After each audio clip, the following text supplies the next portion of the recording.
adoecimento é uma série de elementos que se dão junto à criatura, e essa série de acontecimentos faz com que ela vivencie uma experiência X, Y ou Z.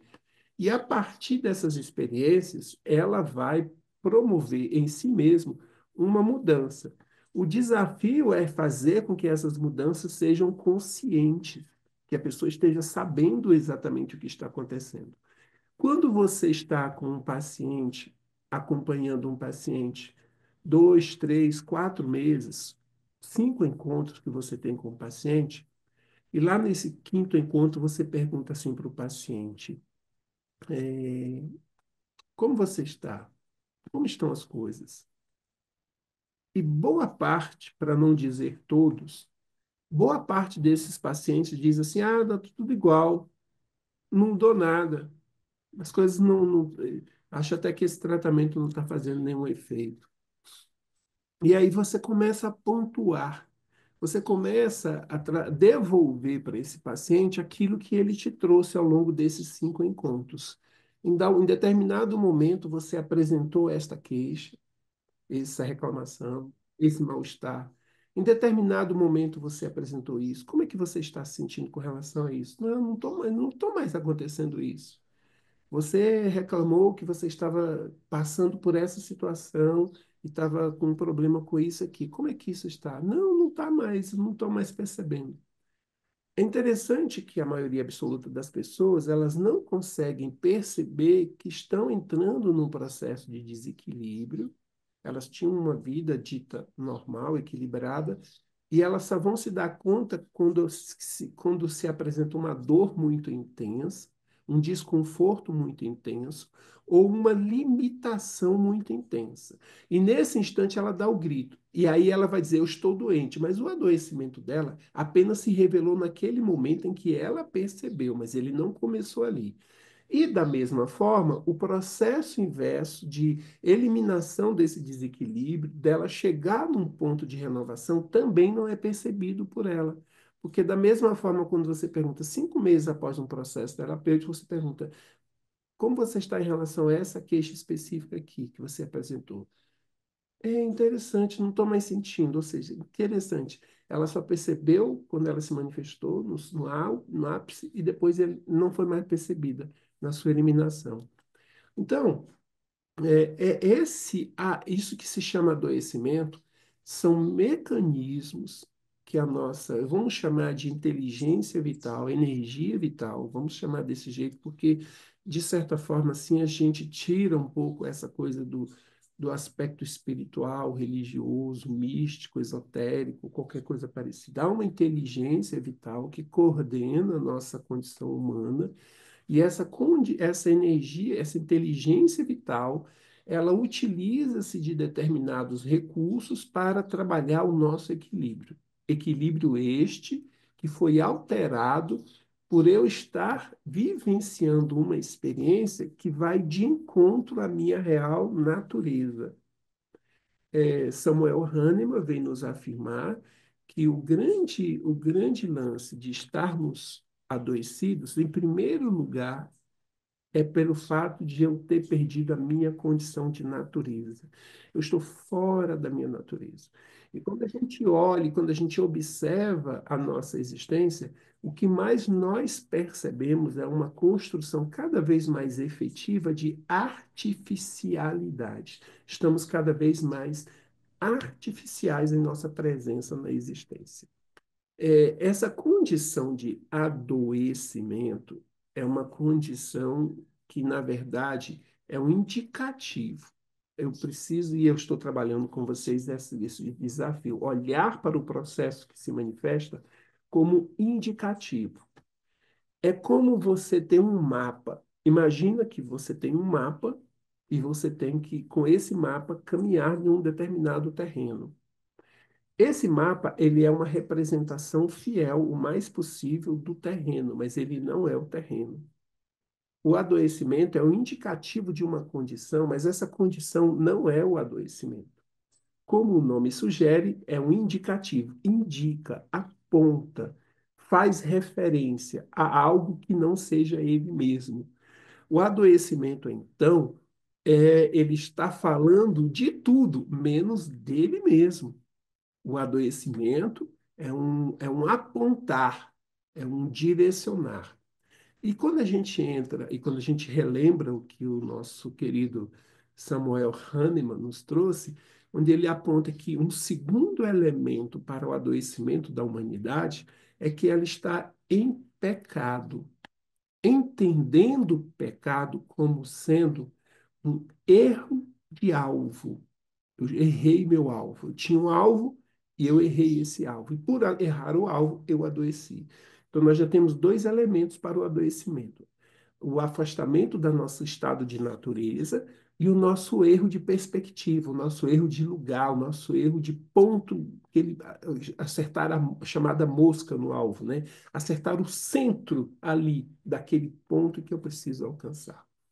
Então, automaticamente, quando começo a juntar essas informações, eu vou parar não de cuidar, mas de colocar a doença no centro do processo.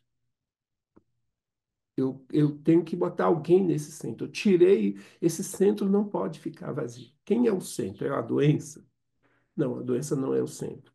Embora o que se venda, o que se coloque para todos nós é que a doença é o que é. Ela é o centro de tudo. Tudo se desenvolve em torno da doença. Os exames, os medicamentos, as intervenções médicas, todos os aparatos que existem, eles olham para a doença. E aos poucos esse olhar ele começa essa face que olha, ela começa a se movimentar por um lado diferente, para o verdadeiro centro, o doente. E é interessante como a gente percebe que a nossa condição humana ela é fundamentada nas ilusões. O nosso viver, a nossa vida é ilusão. Quando você para e olha a sua própria história, e você lembra de determinados momentos da sua vida, há 5 anos, há 10 anos, há 15 anos, há 20 anos atrás, em que aquilo era a coisa mais importante que existia, e você olha e pergunta hoje, como eu coloquei aquilo com tanta importância? Como que aquilo teve tanto peso e significado? E você olha e assim, cara, como é que eu estava pensando e sentindo para sofrer tanto, me desesperar tanto, brigar tanto por essa vivência que eu tive há um tempo atrás? E hoje você olha para aquilo, mas isso não representa nada. Isso não é nada, ou seja, uma ilusão. Mas no momento em que eu estava vivendo, aquilo era o centro. Aquilo tirava meu sono, aquilo me fazia chorar, aquilo me deixava angustiado, aquilo me movimentava. Eu tinha que produzir, eu tinha que realizar para alcançar aquilo, para manter aquilo, para renovar aquilo. Eu tinha que fazer tudo em volta daquilo. Aquilo era que me alimentava, fazia eu acordar, eu dormia, o meu último pensamento era aquilo. Eu corria fim de semana, eu me preparava, tudo que eu era para aquilo. E hoje eu olho e falei, cara, mas aqui não tem mais nenhum sentido se preocupar com isso, seja lá o que for. Mas aquilo foi colocado em alguma instância como centro da nossa vida. E esses centros vão sendo trocados regularmente, de tempos em tempos. Algo passa a ser o centro da minha existência. Algo passa a ser ver um relacionamento, um trabalho, uma faculdade, um filho, qualquer coisa que seja, passa a ser o centro da minha existência. E aqui começa o nosso erro de alvo. Como diria Raul Seixas em uma de suas canções, não sei para onde estou indo, mas sei que eu estou no meu caminho. O grande desafio é entender que esse caminho ele precisa nos levar em direção a nós mesmos. Nós precisamos ser o centro. E aí eu vou lembrar de uma afirmação que o Cristo nos coloca quando ele nos afirma: se você colocar seu pai mais importante, num lugar mais importante do que eu, se você amar mais sua família do que eu, se você amar mais sua esposa do que eu, se você amar qualquer outra pessoa, qualquer outra vida, acima de mim, você não é digno de mim. E essa divindade é o nosso centro, porque nós somos imagem e semelhança desse centro. Então, eu preciso entender que eu só vou efetivamente amar e realizar algo pelo outro quando esse eu que realiza estiver pleno e consciente de si próprio, da sua presença, da sua real função de ser, tendo consciência, é para isso que eu existo. e sabendo que tudo mais está passando. Meus pais passam, meus irmãos passam, meu trabalho passa, meus estudos passam, meus relacionamentos passam, meus filhos passam. Tudo passa, tudo passa. Só uma coisa permanece. Eu permaneço. E enquanto eu não tenho a consciência plena disso, eu vou entrar em processo de adoecimento. O adoecimento é uma série, como eu falei no início dessa fala, o adoecimento é uma série de elementos que se manifestam com o objetivo de me conduzir de volta a esse lugar que eu sou. Embora eu não saiba qual é esse lugar. Mas quando eu estou fora dele, eu entro em sofrimento. Eu entro em desequilíbrio. Aí vem a dor, vem a angústia, vem a tristeza, vem todas essas situações que todos nós aqui conhecemos muito bem. Então, eu vou trazer a ideia de que a transformação pessoal é a base de tudo que existe. Eu tenho que me transformar no que eu sou. E se eu tenho que me transformar é porque eu ainda não sou. Eu tenho que me lapidar. Eu sou uma pedra bruta que precisa ser lapidada. Quanto mais elementos estiverem agregados, mais intensamente eu vou sofrer com esse lapidar. Então, as doenças, elas precisam ter uma visão maior. Uma visão holística é uma visão mais ampla, além delas, além da dor, do sofrimento que elas trazem. Há uma transformação em cada adoecer, em cada gemido, em cada grito, em cada lágrima, em cada decepção. Há que se ter uma transformação. É por isso que essas coisas se dão na nossa vida. Não é por elas em si. O sofrimento por si só não representa absolutamente nada.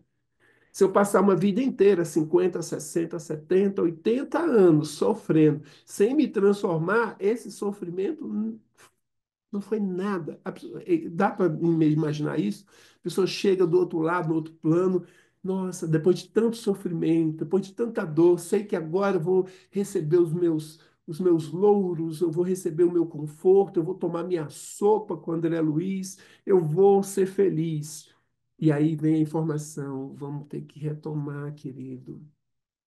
Vamos ter que refazer a estrada, não valeu, olha, não ficou nada, não ficou nada.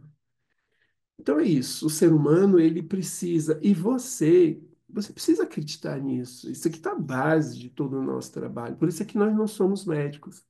Os médicos são muito bons e estão cada vez melhores enquanto eles enxergam o ser humano como um elemento físico. Só que eles param ali. Eles param ali. Esse físico, ele está cada vez. Agora vocês imaginem uma situação. Desculpe, eu estou aqui para espirrar. Desculpem.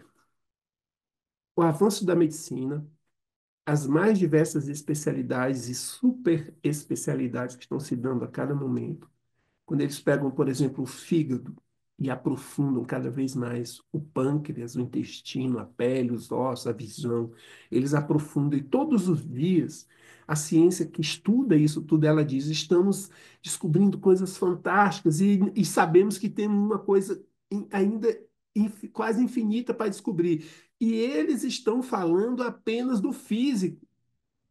Imagina quando eles adentrarem nas informações energéticas e espirituais.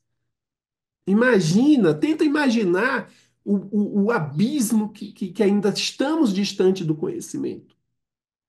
E, no entanto, essas informações que a medicina já conquistou, essas informações que a medicina já nos apresenta, isso já é motivo assim de espanto, e é real, e eu me espanto quando eu vejo assim, estudos sobre o elemento genético, quando eu vejo estudos sobre os neurônios, quando eu vejo que eles vão esmiuçando uma célula e eles vão descobrindo coisas mais fantásticas dentro de uma célula e tem todo esse alvoroço. E eles só estão falando do físico, gente. Eles só estão falando do físico. Tenta, por favor, ver a grandeza do que a gente tem diante de nós. E a nossa perspectiva aqui é ir além desse corpo. Por isso, repito, nós não somos médicos.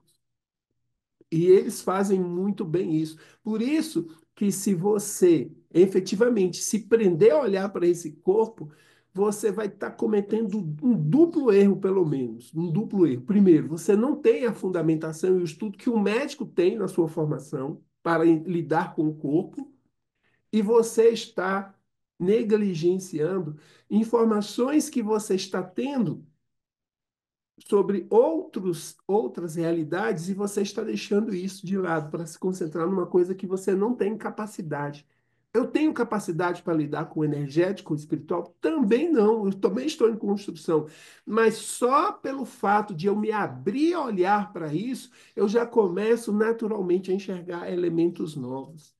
Eu já começo a ter novas percepções, novos entendimentos. E isso me leva a tomar atitudes que promovem modificações naquilo que se apresenta enquanto desequilíbrio, desarmonia, sofrimento. E aí eu vou entendendo um pouquinho mais que aquela melhora que o paciente está tendo, na maioria das vezes inconsciente, tão inconsciente quanto o fato dele adoecer, ou seja, ele não tem consciência que está adoecendo e não tem consciência que está saindo do adoecimento. Então, o nosso desafio é levá-lo principalmente a essa percepção. Está acontecendo uma série de eventos que estão te levando a isso. Já percebeu que todas as vezes que a enxaqueca se manifesta, você, pelos seus relatos aqui, você me manifestou 5 relatos de enxaqueca, de crise de enxaqueca ao longo dos últimos 6 meses. Na primeira crise, você falou sobre isso, isso, isso e isso. Na segunda, você falou isso, isso e isso. Na terceira, isso, isso e isso. Na quarta e na quinta, isso, isso e isso. E qual é o ponto de comum entre essas questões todas? O que que se repete em todas elas? Essa ideia, esse encontro nessa situação com esta pessoa. Todas as vezes que você se encontra com essa pessoa, nessas situações, a crise de enxaqueca dispara. Então, o que representa essa pessoa na sua existência? Qual o significado dela? E por que que ela causa esse desequilíbrio? Então, quando você entende o que está acontecendo aqui, você supera efetivamente a enxaqueca. E você vai começar a perceber que depois que você começou a desenvolver esse pensamento a respeito desse conceito, dessa crise na relação com essa pessoa, você começou a trabalhar, você começou a se aproximar mais de uma forma diferente, você começou a olhar essa relação de uma forma diferente, você percebe agora, passados mais 5 meses, que você não mais teve crise. E você não precisou tomar novamente medicamentos para a sua crise, porque ela não se manifestou. Lembra que eu passei para você essas gotinhas para você usar sempre que a enxaqueca aparecesse? Você já está com o vidrinho fechado há 6 meses. Você não usou. Então, o que está acontecendo? O que está acontecendo? E é esse o desafio. Eu vou ter acesso ao humano que compõe aquela criatura? Absolutamente não. Só ele vai ter acesso. A minha tarefa é conduzi-lo a ele. É como se eu fosse uma ponte, uma seta nesse caminho que ele mesmo vai ter que percorrer. E como o caminho é dele, qualquer coisa que eu diga sobre o caminho dele vai soar como uma agressão, como um abuso, como uma exploração, como qualquer. Ele vai ver qualquer coisa. Agora, quando eu tiver com inteligência, sensibilidade, para fazer com que ele enxergue, opa, aqui tem uma pedra aqui, eu tenho que me desviar, opa, tem um muro aqui, eu tenho que ir pelo outro lado, tem aqui, tem uma fonte que eu posso parar e beber água aqui um pouco, ó, dá para descansar um pouco aqui nessa rede, dá para fazer uma pausa aqui no meio da correria. Então, quando ele começar a entender o próprio movimento dele, ele não vai estar entendendo ainda para onde ele está indo, mas ele estará entendendo o que ele está fazendo no seu movimento. Já sei que eu não posso comer laranja. Já sei que eu não posso em tal ambiente. Já sei que eu não posso carregar peso. Já sei que eu não posso pagar todas as contas dessa criatura, todas as vezes que ela grita por ajuda financeira. Não posso mais simplesmente me pedir o dinheiro, dar dinheiro para ela. Já percebi que eu estou atrapalhando. Então ela começa a perceber o que está acontecendo. Algumas pessoas, em alguns ambientes, já entenderam isso. no universo espiritualista, místico, esotérico, religioso. E eles já começaram a vender para as pessoas um conceito, uma ideia de que pode-se existir um lugar diferenciado que eles vão chamar de consciência ampliada, consciência renovada. Eles vão falar de uma consciência que está, digamos, ampliada, alterada, estado alterado de consciência, seja por orações, seja por práticas místicas, seja por substâncias que utilizem, eles propõem levar as pessoas para um estado alterado de consciência, onde elas vão ter uma plenitude de visão e elas vão perceber a mais pura essência. E isso é uma das grandes ilusões que a gente tem, porque o grande desafio não é simplesmente levar a pessoa a um estado alterado de consciência, é principalmente elas terem uma consciência do seu estado alterado. Esse é o grande desafio. Eu estou num estado alterado de consciência. Eu preciso enxergar que isso aqui, essa alteração que faz com que eu acredite no que eu acredite, e o que eu acredito é justamente o que está me levando ao meu estado existencial, e eu tenho que rever tudo isso. Eu tenho que ter cada vez mais nitidez com a realidade concreta e entendê-la a minha fome, entender a minha dor, minha enxaqueca, entender os meus conflitos financeiros, por que que eu vivo tanto prejuízo material, por que que eu não acerto os meus relacionamentos, por que que eu não consigo parar no emprego, por que que eu não consigo definir uma carreira profissional, por que que isso tudo está acontecendo? Eu tenho que entender tudo isso e me movimentar para harmonizar esse estado existencial que se apresenta diante de mim como minha realidade, porque somente a partir daí que eu vou entrar num outro estado ampliado de consciência. Que adianta imaginar, é a mesma coisa que eu chegar para um aluno que vai começar a faculdade e eu levo ele para um laboratório de pesquisas da turma que está lá no oitavo semestre, terminando o semestre. Aí eu mostro para eles todos os equipamentos, mostro para ele todos os livros que ele vai estudar lá, e a pessoa, nossa, que bacana isso aqui, bacana e tal, eu quero ficar aqui. Não, você vai ter que voltar lá para o primeiro semestre, começar a estudar lá, para depois você chegar aqui. Ah, ah. Aí eu entro no estado alterado de consciência, vislumbro os sete raios, vislumbro a divindade, vislumbro os orixás, vislumbro os mentores, vislumbro Saint-Germain, aí eu volto para a minha realidade.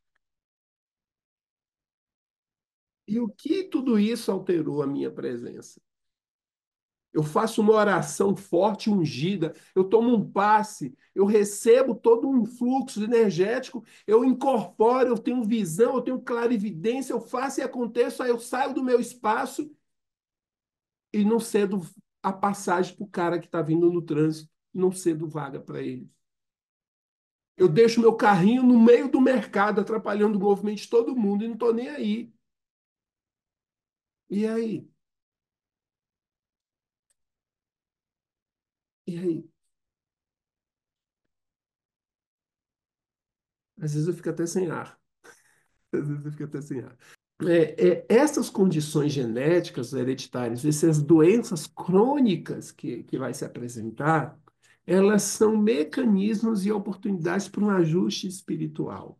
Então, eu ter aquela limitação que não vai mudar, aquela condição dos meus rins, do meu pulmão, que não vai se alterar, eu vou ter que, inclusive, usar medicamentos, fazer hemodiálise, eu tenho que fazer intervenções repetidamente até que eu morra.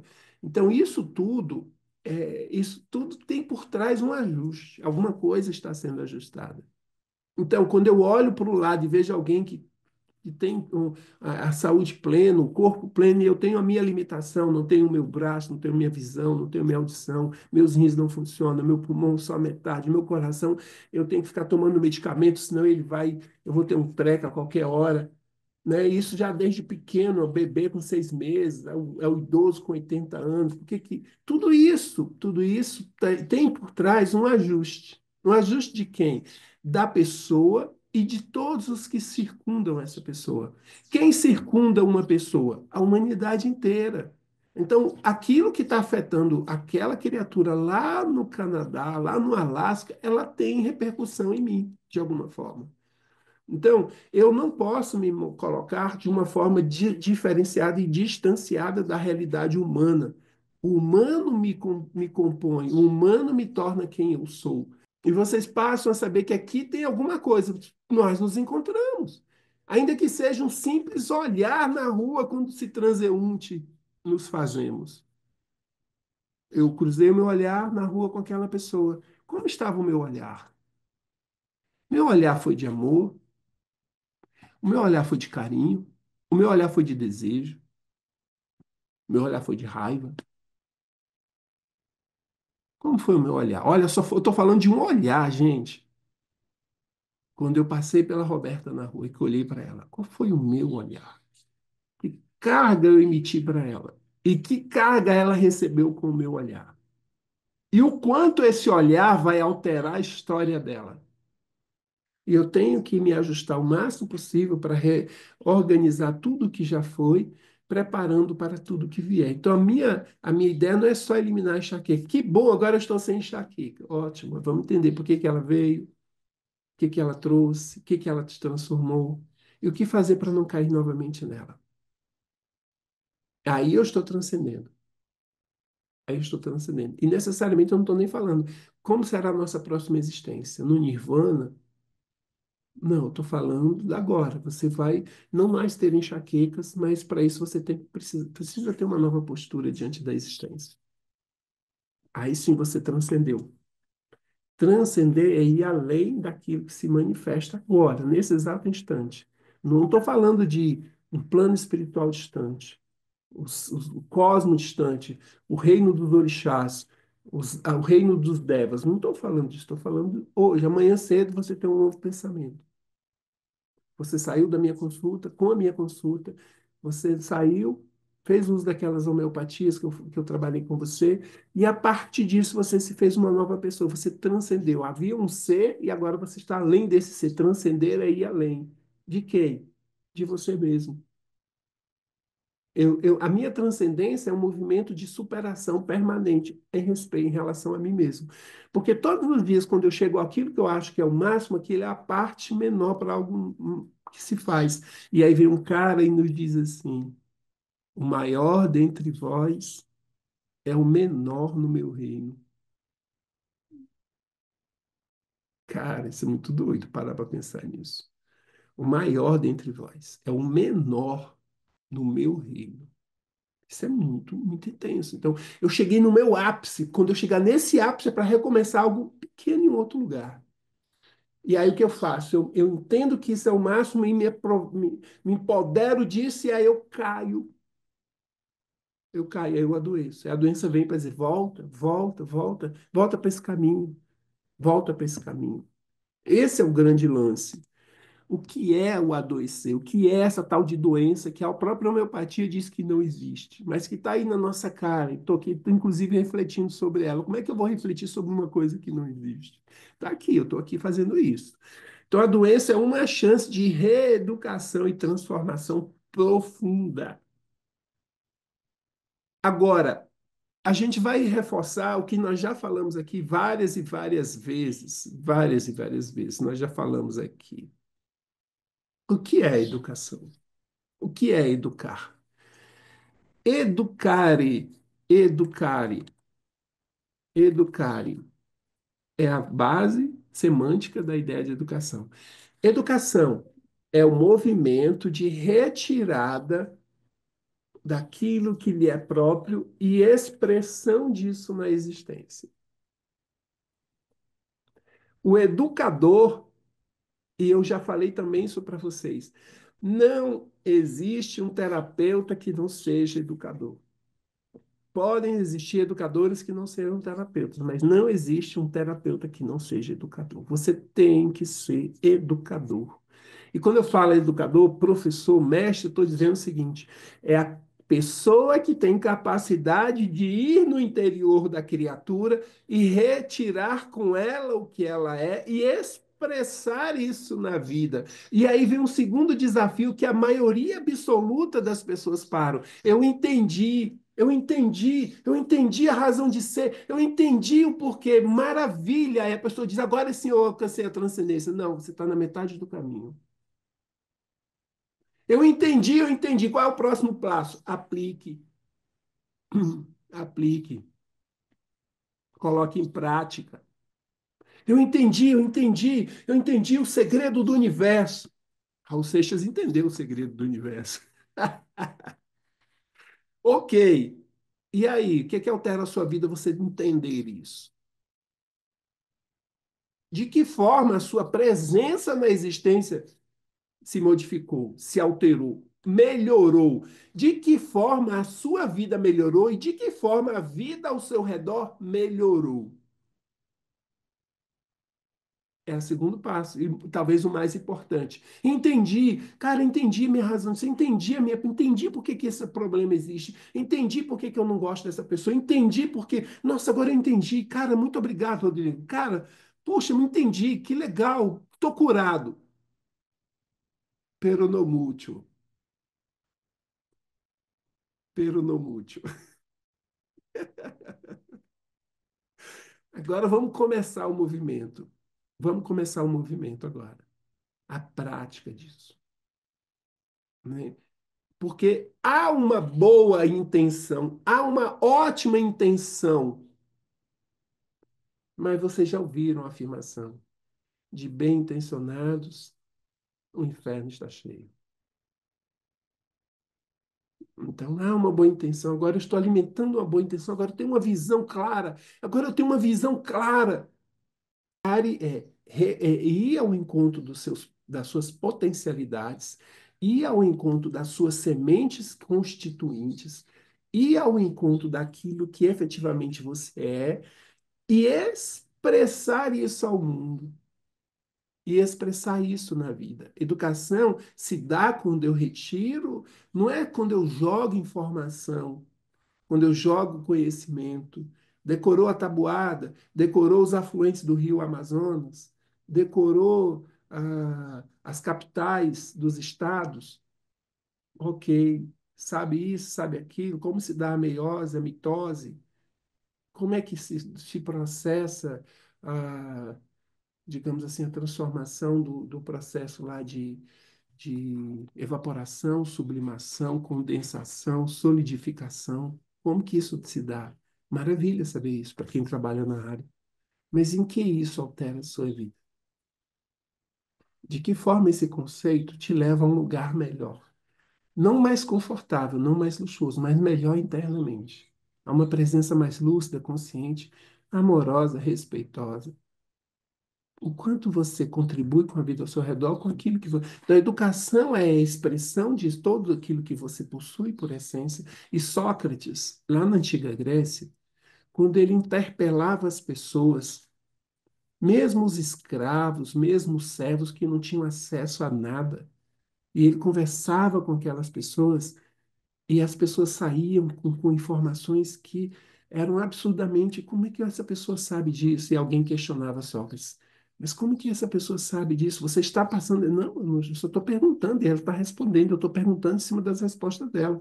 Eu não estou colocando nada lá dentro dessa pessoa. Eu estou tirando dessa pessoa.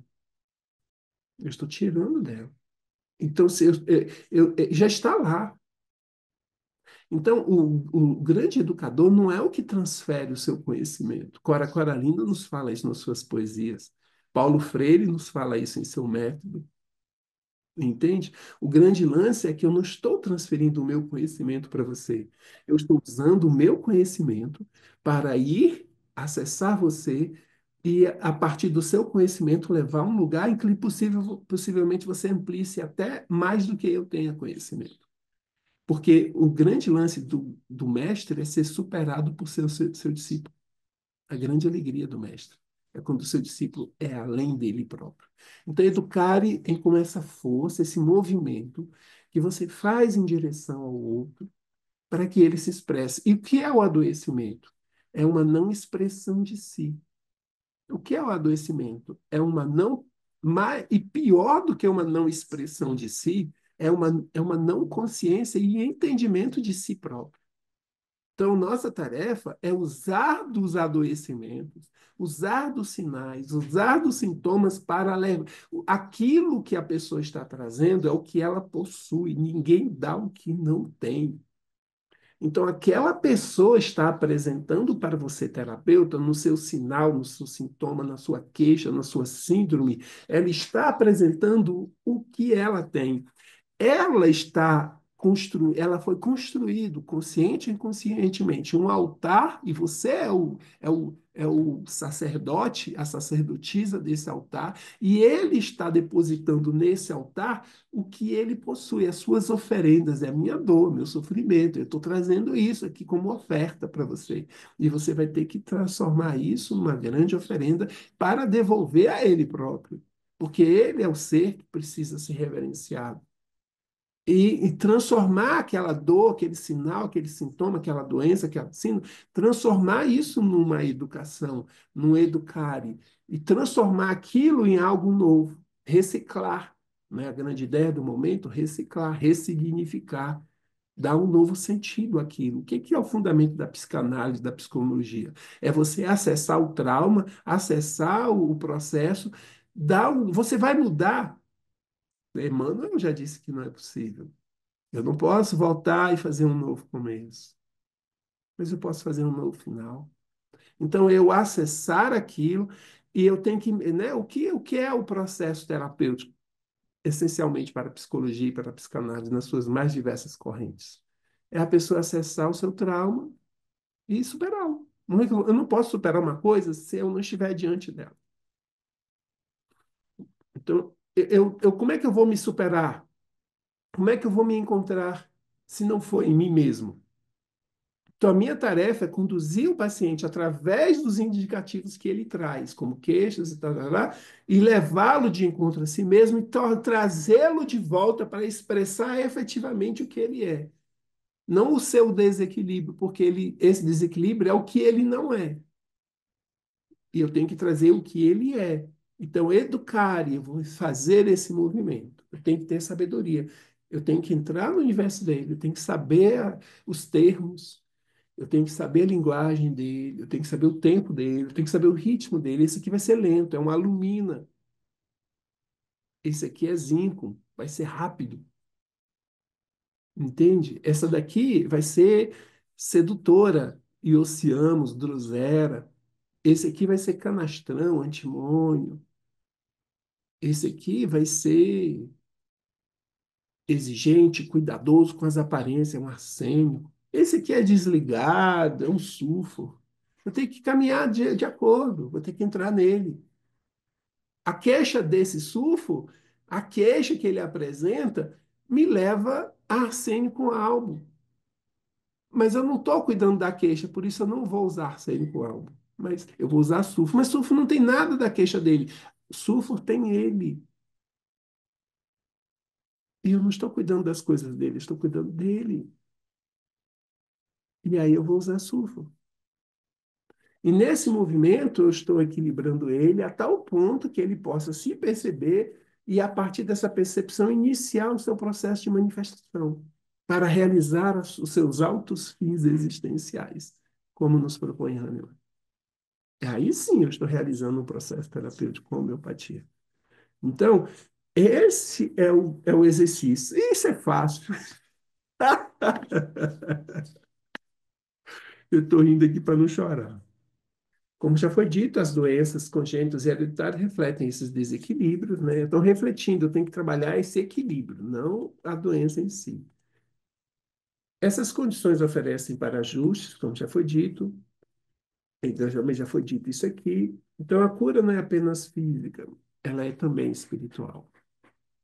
Eu tenho que ter esse olhar. E num olhar, e isso se complica um pouco mais a cada dia que passa, se complica pelo fato de que os espaços que deveriam estar cuidando do espiritual, eles não estão fazendo a sua tarefa essencial. Qual é a essência de um banco? Qual é a essência de uma padaria? Qual é a essência de uma loja que vende sapatos? Qual é a essência de uma igreja? Qual é a essência de um terreiro? Qual é a essência de um centro espírita? Entende? As essências estão meio deturpadas. Eu tenho, e eu não estou dizendo que é certo nem errado, eu chegar numa padaria e sacar dinheiro no caixa eletrônico que tem lá 24 horas. Eu entrar nessa padaria e tomar um sorvete. Mas nessa padaria, entrar numa drogaria e tomar uma Coca-Cola. Mas eu vou entrar numa igreja e vou encontrar simplesmente, pura e simplesmente, a certeza de um crescimento material e financeiro. E aí? E aí? Então, quem está cuidando do espiritual? E se eu estou afirmando que o espiritual é o essencial? Como é que a gente fica nessa história? Como é que a gente fica nessa história? Então, eu tenho que entender que essa cura que eu estou me propondo trabalhar junto ao paciente, ela vai além da eliminação da enxaqueca, da hemorroida, da cólica, da insônia, da ansiedade. Tudo isso é indicativo de que aquele espiritual está em desarranjo. E como que eu vou alcançar ele? Através do que eu tenho. Eu tenho que seguir as pistas que eu tenho. Tem que seguir as pistas, você tem que saber as pistas. Mas qual é a grande educação que se dá? Qual é o grande ensinamento que se propõe? Elimine as pistas. Elimine as pistas. Só isso. Eu tenho que eliminar as pistas. É ruim um furúnculo? Claro que é ruim. Se eu puder eliminar, eu vou eliminar, eu vou trabalhar para isso. É ruim uma pedra no rim, cálculo renal? Deus do céu, ninguém merece. Eu vou trabalhar sim, mas o que está por trás disso? Isso veio e se manifestou. Um cálculo renal, ele foi construído através de muitos movimentos para se manifestar aquela cálculo, aquela pedrinha lá no meu canal, na minha uretra, lá na, sabe? Teve uma série de circunstâncias. Aí eu chego simplesmente e tiro ela de lá e pronto, fica isso por isso mesmo.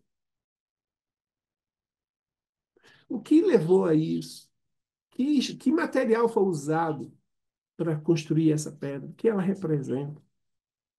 Se eu não entender nada disso, o que é que vai acontecer? A fonte continua emitindo os seus padrões e ela vai voltar. Ela vai voltar. Se a fonte geradora continua gerando, eu não fui na fonte, eu fui no resultado. Entende? Então, eu tenho que trabalhar isso. Profissionais que entendem a visão holística são essenciais e vocês estão cada vez mais. Não porque vocês estão fazendo esse curso, porque acontece uma coisa muito interessante aqui.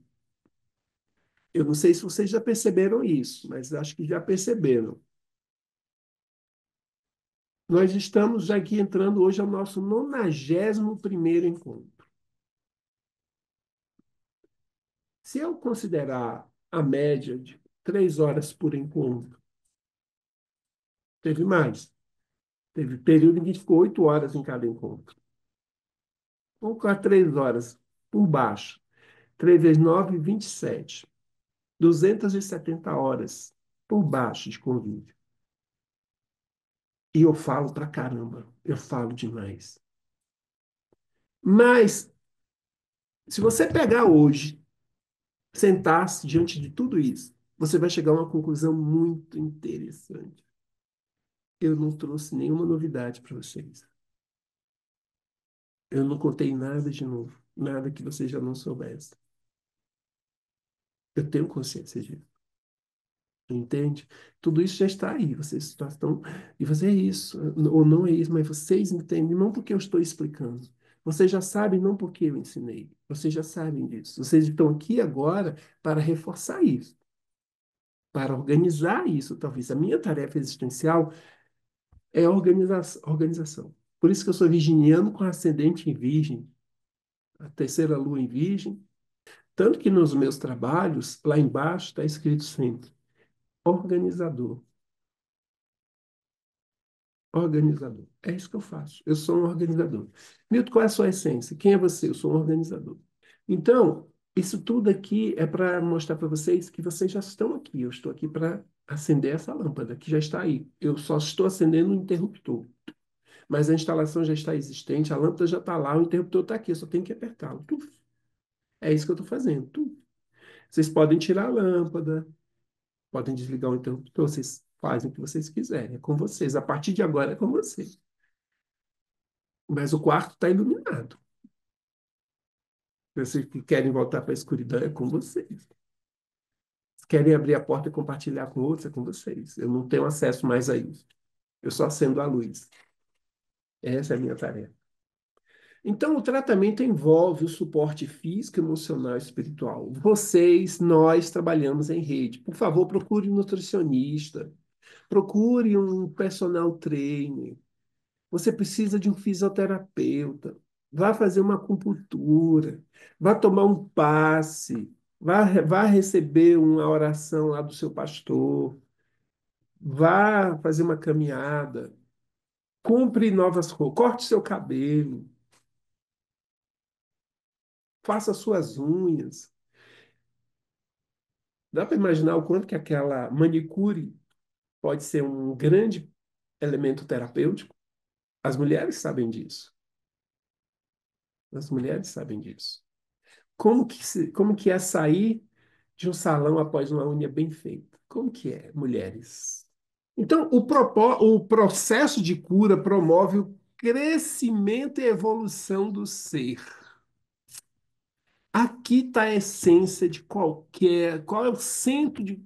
Para que essa evolução? Para que esse crescimento? Lembra que Samuel Hahnemann falou: nossa tarefa é trabalhar para que o paciente tenha condições de realizar seus altos fins existenciais. Qual é o seu alto fim existencial? Evoluir, melhorar, crescer. Como muito bem Yara falou, não é eu cresci porque eu tenho um iPhone 728 agora e você só tem o 727. Ah, eu sou melhor que você, eu cresci na vida e você não. Chupa, que é de uva. Nada disso, nada disso. Entende? Eu estou crescendo porque eu estou me comparando comigo ontem. Ontem eu acreditava nisso. Ontem eu tinha essas atitudes. Agora já não tenho. Olha que legal, eu cresci, caramba, eu cresci. É para isso que existe. É para isso que nós estamos aqui, para realizar nossos altos fins existenciais. Então a cura se dá quando isso começa a acontecer. Porque se eu perceber que eu estou entravado, travado, enrolado numa situação, lembra que eu comecei hoje falando? Lembrem disso. Tomar consciência é gigantesco. Entendi o que está acontecendo comigo. Entendi, está claro. Ok, vamos começar então. Não começou, não. Agora é que vai começar. A festa começa agora. Aplique, aplique o seu autoconhecimento. Todo mundo está falando em autoconhecimento. Está todo mundo falando isso. Mas poucas pessoas conseguem entender que autoconhecimento é só o começo da viagem. Quando você adquire o seu autoconhecimento, aí é que vem efetivamente o seu grande desafio. Aplique, aplique isso na existência. Para que tais conflitos que a Yara mesmo destacou, entre o interno e o externo, parem de existir. Deixem de te incomodar, parem de te atrapalhar. Manifeste essa consciência, manifeste esse conhecimento que você adquiriu e manifeste o crescimento e a evolução que você está tendo. Evoluir é isso. Então, quando você consegue acender a lâmpada, não coloque ela debaixo da cama. Coloque ela num lugar bem alto para iluminar o caminho de todos que estão passando. Não esconda o seu crescimento, mas não é assim, eu sou grande agora. Olha aqui o meu iPhone 727. KKK. Não, nada disso. É mostrar-se nas suas atitudes, no seu olhar. O seu olhar. Como é que você olha para aquele cara sarado, barriga tanquinho, musculoso? Como você olha para aquela dona cheia de curvas? Como é que você olha para isso? Como é que é o seu olhar? Como é que está carregado o seu íntimo? Admiração, muito justo admirar o que é bonito. Desejo, posse. O que que é que está carregando ali? que está impregnando, saindo de você? Entende? Atualmente existem muitos homeopatas fantásticos, fantásticos acontecendo aí, muitos. Mas esse cara, Jean Schouten, ele é um diferencial. Eu reconheço nele um diferencial fantástico, porque ele está indo além da homeopatia. Ele está olhando para o ser. E ele não está olhando apenas para o ser parado num instante existencial, ele está olhando o movimento de um ser. Ele está percebendo que o adoecimento, o desequilíbrio, ele se dá em instâncias variadas porque nós estamos em movimentos variados na nossa própria caminhada. A caminhada, como tudo na vida, é um processo. Você tem a soma de vários passos que formam a caminhada. E Jean Schouten está conseguindo fazer, visualizar isso de uma forma muito nítida e transmitir isso de uma forma muito clara. Então, há um movimento acontecendo e cada etapa desse movimento tem uma característica. Ele é rico em uma série de informações. E essas informações, através dos adoecimentos, das dores e desconfortos, nos falam onde o ser está. E quando eu faço a intervenção, é para ajudá-lo a superar aquele momento para ir para o próximo, já sabendo que o próximo trará consigo novos desafios. Cada dia é um novo desafio, apesar de todo dia ser novamente um novo dia.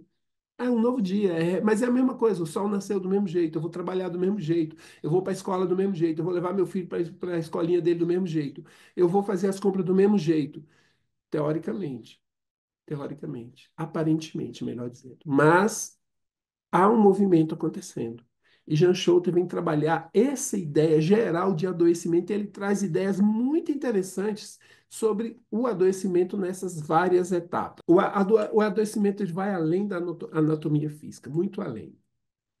Ele envolve, como a gente já está falando, aspectos energéticos, psíquico e espiritual. Veja bem, esse cara já está falando no espiritual. Ele já está destacando. Aliás, Samuel Hahnemann já falava do espiritual. Todos os verdadeiros homeopatas falam do espiritual. Se um homeopata não falar do espiritual, na minha leitura, ele não está sendo homeopata. A homeopatia, ela exige o espiritual presente. Isso é holístico. Isso é a globalidade que tanto a homeopatia prega. Assim como Hahnemann vem falar, John Schouten vem reforçar o que Hahnemann estava falando, que a doença é um desarranjo da força vital. Até aí, tudo bem. E a gente vai. Isso já é um avanço que o Samuel Hahnemann vai trazer. Mas o que o Jean Schouten vem reforçar é que essa questão. Esse desarranjo da força vital se deu por algum motivo. Quando as pessoas falam que o que desarranjou a força vital foi um elemento externo, foi estar dentro de uma concepção miasmática, de um miasma XYZ, as pessoas ainda estão com um olhar limitado. O que desarranjou a força vital foi um desequilíbrio da consciência. Eu não tenho dúvidas em afirmar isso. A consciência entrou em desequilíbrio, em desarmonia consigo própria. E aí a energia vital se desarmonizou. Eu vou tentar explorar isso mais no decorrer das nossas falas. Então, eu preciso de uma perspectiva. Jean Schouten está nos pedindo isso. Eu tenho que ter uma perspectiva holística do adoecimento. Não só foi por causa das bactérias, do vírus, daquele gene que veio diferenciado. Não foi só por causa aquela temperatura extra, não foi só por causa aquela queda que eu levei e quebrou os meus ossos. Por que que meus ossos estão fragilizados? Por que que a maioria dos idosos tem problemas ósseos? E por que que estão cada vez mais jovens tendo problemas ósseos? Alguém já percebeu isso? Alguém já parou para pensar nisso? Por que que os velhos têm tanto problema com osteoporose, por exemplo? E por que que pessoas mais jovens, 20, 30 anos, estão começando a ter tantos problemas com osteoporose? Então, é só para refletirmos, os ossos falam sobre a nossa estrutura. Os ossos representam as nossas bases e fundamentos. E todas as vezes que eu senti que a minha estrutura não me sustenta, que eu não tenho bases, que eu não tenho segurança para existir, os meus ossos vão se fragilizar, vão adoecer. E o que está acontecendo com os nossos jovens, cada vez mais inseguros sobre a sua própria condição existencial. A maioria dos jovens estão se percebendo sós. A maioria absoluta dos jovens estão se percebendo sós na estrada, na existência. Porque eles olham para os seus pais e os seus pais estão perdidos, estão em conflito. Eles olham para a sua igreja, ela está em conflito. Eles olham para a sua escola, está em conflito. Eles olham para os seus amigos, aí eu vou me lembrar do poeta, esqueci o nome do poeta, mas a música vocês vão lembrar. Meus amigos são amigos de ninguém. Meus amigos são amigos de ninguém. Então, as pessoas estão só, sem segurança. E como diria o outro poeta, você precisa de alguém que te dê segurança. Senão, você dança. Senão, você dança. Entende? Está tudo muito claro, está tudo muito nítido. E só que a gente não consegue ter olhos para ver. Então, eu preciso ter um entendimento que esse adoecimento no osso, como eu dei o exemplo que eu dei, esse adoecimento ele está cercado de uma série de circunstâncias. É isso que compõe a visão holística. Não é só olhar que está faltando, olha, o seu exame disse que não tem cálcio, você vai ter que providenciar cálcio na sua alimentação para que seus ossos voltem a ficar bem. Está faltando cálcio, mas o holístico precisa olhar tudo isso. Então, a concepção mecânica da doença nos afirma que o corpo é uma máquina que se destaca com o tempo. Essa é a alopatia. O corpo é uma máquina que se desgasta com o tempo. Aqui, Jean Schouten está nos apresentando essa ideia. A doença vista como um processo de desgaste. Esse é um olhar que se tem para a doença. Quem é que tem esse olhar? A medicina oficial, a alopatia. Ela entende isso. O que é a doença? Perguntar para qualquer profissional, um desgaste natural. O corpo vai envelhecendo e se desgasta. E essa máquina, como o corpo é uma máquina, ela se desgasta. Isso é problema da sua idade. Alguém vai dizer, já deve ter ouvido um médico falar, isso é normal, você na sua idade isso é normal. Isso mesmo, isso é pela sua idade. Se você encontrar um ser humano de 90 anos que tenha condições genéticas ou estruturais de uma pessoa de 50 ou de 40 anos de idade, e já tem isso, pessoas se destacam, nossa, você viu, fulano tem 80 anos, o coração dele parece que tem 18, os ossos, olha os músculos, olha a elasticidade. Se um ser humano com 80 anos consegue estar bem, isso quer dizer que é comum a toda a raça. Então, não me venham dizer que está com 70 anos, você está assim porque você está velho. Não, não tem a ver com a idade. A idade é um elemento a mais que vai ter peso, mas não é por isso. Então, para essa concepção que entende que a doença é um desgaste, o envelhecimento é o que vai dar, é o que espere. Espere isso da sua velhice, é o que virá. Não tem jeito de você mudar. Para uma outra corrente, a doença é somente uma ameaça. Só uma ameaça. A doença é vista como algo errado. Alguma coisa deu errado, o fígado deu errado, a alimentação deu errado, os seus hábitos deram errado. E a doença só é uma coisa. Ela vai te levar à morte. A doença não é mais nada. Ela é uma ameaça. E essa ameaça tem que ser eliminada. Essa ameaça. Então, para essa corrente que entende que a doença é uma ameaça, só tem um jeito: elimina a doença. E a doença é um inimigo a ser eliminado. Então, a medicina alopática também absorve essa ideia e ela vai trabalhar para eliminar todos os vírus, bactérias, todos os elementos externos que possam vir a ameaçar a minha existência. Então, tudo que eu puder fazer, os aparatos, as tecnologias, os medicamentos, as intervenções que façam com que eu mantenha distante essa ameaça, aí eu mantenho a saúde. Se eu tenho, como é que eu tenho saúde? Quando eu não estou sujeito a ameaças. Como as ameaças para a medicina oficial elas são permanentes, então a gente está cheio de vírus e bactérias no espaço onde a gente anda. Então, o que que acontece? Eu vou estar permanentemente em luta. E eu vou estar permanentemente em combate. E eu sou educado, direto ou indiretamente, a isso. Aí você vai entender um pouco, Raquel, e os demais vão entender um pouco também, a Raquel, quando ela está lidando com essa informação que o tempo inteiro eu tenho que combater. O tempo inteiro eu tenho que combater. Então, é, não há descanso. Então, ela indiretamente já assumiu: eu não posso descansar, não posso relaxar. Eu tenho que estar atento, eu tenho que estar vigiando, eu tenho que estar. Então, isso é levado para todas as nossas instâncias. Eu não posso deixar de aprender, eu tenho que aprender alguma coisa nova hoje. Não, não posso deixar de. Quem viaja, eu tenho que viajar, eu tenho um país novo para conhecer, eu tenho um lugar novo para conhecer. Quem coleciona selo? Ah, está faltando um selo, está faltando isso, eu não posso parar, minha coleção está incompleta. Quem faz cirurgia estética, ah, não, já tem que fazer mais uma cirurgia, eu não posso parar, eu não posso parar, porque o lugar que eu preciso. Ou seja, seja lá do que você tem como meta, aquilo vai te instigar o tempo inteiro. E isso é natural, isso não é negativo, porque o próprio processo de evolução em si é um desafio, é uma renovação, um crescimento.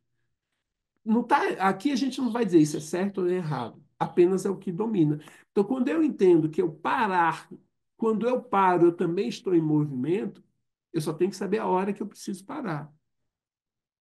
Eu tenho só ter discernimento. O que é pausa para uma pessoa não é pausa para outra. Então, alguém que já tem como hábito uma rotina de fazer pausa e chegar para a Raquel e falar: não, Raquel, faça assim, assim, assim que você vai ficar bem. Não! Aquilo deu certo para aquela pessoa, somente para aquela pessoa. Não necessariamente vai ter utilidade para a Raquel. Então, o desafio maior, e talvez se torne mais complicado, é porque a única pessoa que vai conseguir descobrir o que é bom para a Raquel é a Raquel.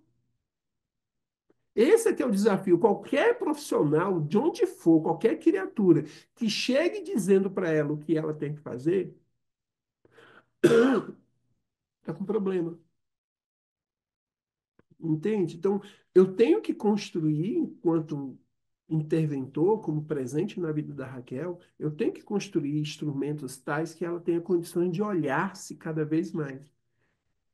Tem um ditado popular que você já deve ter ouvido que nos afirma: só quem calça o sapato é que sabe onde aperta o calo. Só. Entende? Toda intervenção que traga está furada. Trazer é ruim? Não, trazer é bom. Trazer um antibiótico, trazer uma homeopatia, trazer uma massagem, trazer uma agulha, trazer um passe, trazer uma. Tudo é bom, tudo é positivo. Mas quando se entende que é porque eu estou trazendo isso que a cura vai se dar, que o equilíbrio vai se dar, aí o problema começa.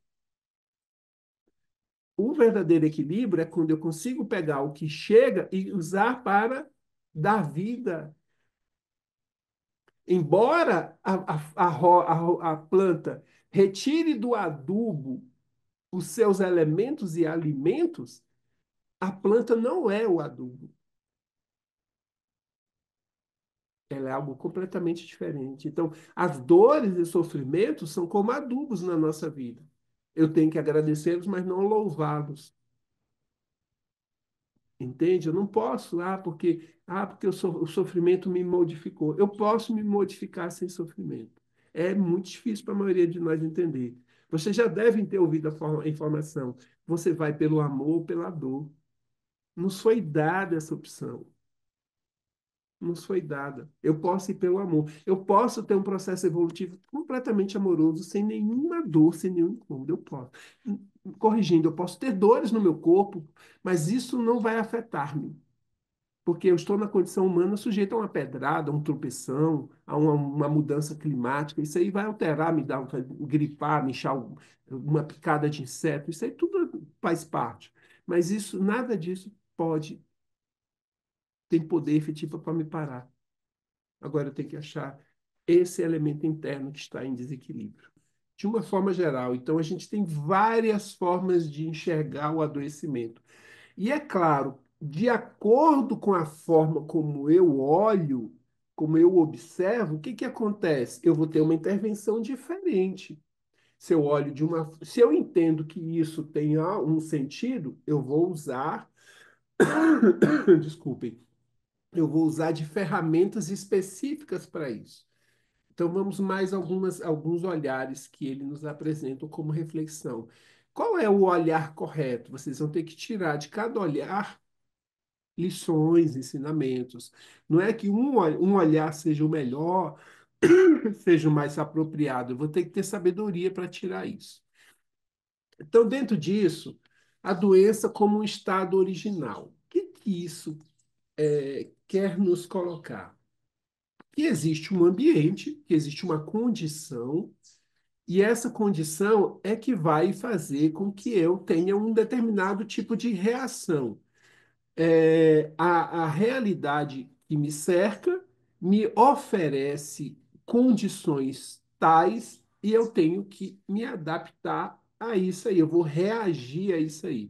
Por isso que é complexo a gente tentar enxergar a medicina ou a intervenção terapêutica como um elemento fixo, pronto e acabado. Como que era a realidade das pessoas há 100 anos atrás? Como era a realidade das pessoas há 200 anos atrás? Como eram as questões culturais, familiares? Como que era a educação? Como que se davam as relações e interações sociais? Tem alguma mudança no decorrer do tempo? Então, automaticamente, se tem mudanças, no que vem de fora, vai ter mudança em como eu reajo, né? Se você voltasse no tempo, imagine você 20 anos atrás, e alguém chegando para você falando assim, imagine a seguinte cena, Coraça. E aí, Coraça? Muitas curtidas no seu, muitos likes na sua postagem? Isso há 20 anos atrás. E aí, muitos likes, sua postagem, e você. Postagem? Entende? Então, imagina que eu posso então afirmar, Coraça, que likes e postagens há 20 anos atrás não faziam diferença nenhuma na vida da criatura humana, certo?